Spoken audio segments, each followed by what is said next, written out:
Underrated, we the underdogs, underestimated. Underrated, we the underdogs, underestimated. We the one.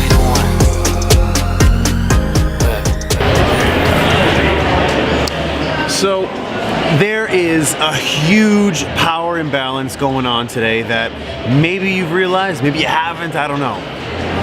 But do you realize that sometimes when bad things happen to you, it could be just the smallest little thing that ends up affecting your entire day? It takes you from maybe a 7 to a 5, probably even a 4, where it makes you sad, upset, stressed, anxious. And this happens all the time. And why? I think it's because we're not necessarily noticing how much good we have in our lives, and we're giving too much power to the bad. Because no matter how bad that bad news is, it's always bigger than our best news. Because we can have a lot of good things going on in our day. We might have 5, 6, 7, 8, 9, 10 things that are good in our day. If we have one bad thing, then what happens? That one bad thing takes over everything. It doesn't matter what 10 things we had that went well, because we give all of the focus to that bad thing. And we need to stop doing that. We need to stop doing that. We need to realize that we are luckier than we think we are. We are more blessed than we think we are. So when you start realizing, you start feeling it on your body, that stress, that anxiety, that fear, that worry, that sadness, when you start to feel that, you need to take a step back, pause, be by yourself, and make a list. Make a list of some of the things that you have going well for you today, some of the things that are going well. It doesn't matter how big or how small it is, just make a list of all the things that are going well for you. Because I can almost guarantee you, there's more things on that list of good than there are on that list of bad. But for some reason, the way we're built and the way our minds work, I don't know why it is, it doesn't make sense to me, we give more focus to the bad stuff. So my call to action for you is start recognizing the good stuff. Take a moment to pause, make a list of all the good stuff, make a list of the bad stuff, and whatever you do, spend more time on the good stuff list and spend less time on the list with the bad stuff going on. That to me is one of the most important things that you can do to help manage your mindset and help you create your 8 every single day. Because it's way too easy to lose focus and focus on all the bad. You got so much good going on in your life. There's a quick little takeaway for today. Well, you got me feeling for your body, you might turn me to a yes man. Oh yeah. 80 and I'm 40, I'm a nervous bitch, I'm flyer than your ex-man. We ain't gotta go outside. 2-step in the rain, wake up by my side. From the top. Okay. Drop that. Yeah. Feel the funk, y'all. Yeah. Feel the funk, y'all. Alright, so a friend of mine over the weekend, they were telling me about, how they had a really, really bad weekend. And the funny thing was, I knew what they did that weekend too. And they had a lot of good stuff that happened to them that weekend, and they had one bad thing that happened to them. Cindy and I kind of looked at it and I was like, you had 6 things that happened to you this weekend that were awesome. And you had one really bad thing that happened to you. And yet you said that you had a really bad weekend. Why do we do that? It's because, again, we give too much energy to the negative circumstances, the negative events that happen in our lives, the feelings of negativity. We give too much energy to that. Do you agree or disagree? Because in the end, I know how it is. Whenever I feel sad or something bad happens to me, I feel it. I feel it. It's like drenched in negativity. And all the good stuff that happens, it's very easy to forget about it. But our job in managing our mind, fighting to create our 8 in our minds, is to take energy away from the negative and continue focusing on all the positive. And so it was my job essentially to show them, listen, yes, this one bad thing did happen and it's really crappy. I get it, it's really bad.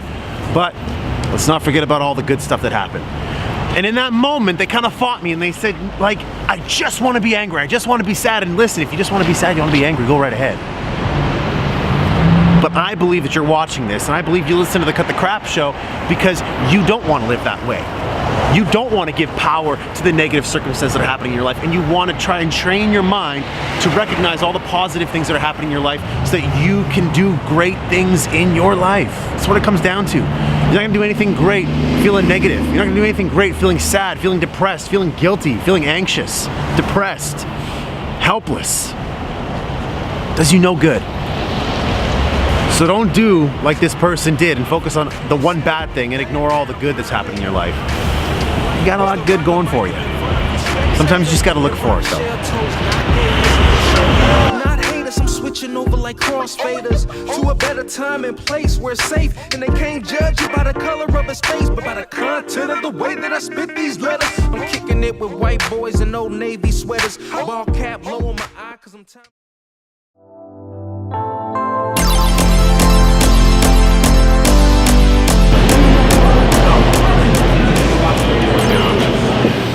Alright, so how's my CY8 journey going today? Alright, big takeaways for you here. Today, my own journey, I started to realize that I was getting really stressed out today. It was maybe about 11 a.m. I started to realize how much stuff I still had to get done throughout the day. And I don't know about you, but that happens to me a lot. So the big takeaway for me was, how am I feeling today? And if you're not doing this yet, that's something really good for you to do. I do this all the time where I set a reminder in my phone every single hour. I set a reminder for 5 minutes. I call it the CY8 reminder. And at the top of every hour, I just take 5 minutes to think about how I'm feeling. What number am I at? So at 11 o'clock, I took that number and I said I was feeling at a 4. Why? Because I was stressed out. I was getting a little bit anxious. I wanted to get more stuff done, but things were just piling on top of me. Great. How do I move myself from a 4 to a 5? Problem solving now. I can sit there and feel bad about it, feel stressed, or I can deal with the stress right away and solve it. So for that 5 minutes, I figured, okay, what's the one thing I can do in this 5-minute time span to help me figure out my day, to make me feel less stressed? First thing I decided to do was make a plan for my day. Okay? I didn't do that the day before, which is why I was stressed today. I didn't figure out my plan, I wasn't working my plan, I had to figure out a plan. So I created the to-do list for the rest of the day, put it in my calendar, said this is what I'm gonna do here, this is what I'm gonna do here, this is what I'm gonna do here. Pretty simple. Just by doing that, I said, okay, you're not gonna do everything today, but you can accomplish this, and you're gonna feel good about accomplishing that. By doing that alone, it helped me relieve some stress. Moving from a 4 to a 5 and realize that I wasn't gonna get everything done today, but I could get that done. First thing. Second thing I did was take everything that was floating around in my brain and put it down on paper, my to-do list. And then from there, decide when I'm going to put that on my calendar and schedule it out throughout the week. Remember on the episode of the Cut the Crap Show with David Allen? David Allen talks about the importance of not keeping information in your brain, because your brain isn't best used for holding on to information, it's best used for processing information. I was doing too much holding on to information, not enough processing. Had to take that information out of my brain, put it on paper, get it out of there. Immediately started feeling good. I felt like a 6. 6 is not good enough. We create our 8. So I put music on my ears. Really good music, high tempo music that made me feel good, felt energized. I started to bring my energy levels up. Started to feel more like a 6.5. Let me do a quick gratitude list, right? Quick gratitude. What am I grateful for today? Started to realize what I'm grateful for. Made me smile, made me laugh. Last thing I did, laughter, I just said it, but one of the biggest things I love to do is I love to listen to podcasts that make me laugh. I go on the comedy podcast and I find a whole bunch of comedy podcasts, and while I was going from meeting to meeting, driving from meeting to meeting, I was listening to comedy podcasts laughing. It took me to an 8. That essentially is what you need to do every single day to create your 8. Problem solve. Put in place tactics that can help you essentially drive the success that you want and make you feel good. I just take that CY8 5 minutes, take that moment just to think about it, see how my mind's doing, and from there, make my plan to move myself forward up to an 8. That's about it. So, anyways, I'm super hungry, and I gotta grab myself a bite to eat, and let me tell you, as soon as I grab that something to eat, I'm gonna feel really good. I'm gonna maybe go grab some sushi or something, but anyways, y'all have a good one, and we'll talk. I say y'all again. I said that last time too. I don't know why. And I said from the deep south. Who says y'all in the deep south? Nobody says y'all in the deep south. It's from the Midwest. Anyways, it's time to go get some food, but I'm out of here. So y'all have yourself a fantastic, productive, inspired week, and I'll catch you later back here on CY8. Create your 8. Take it easy.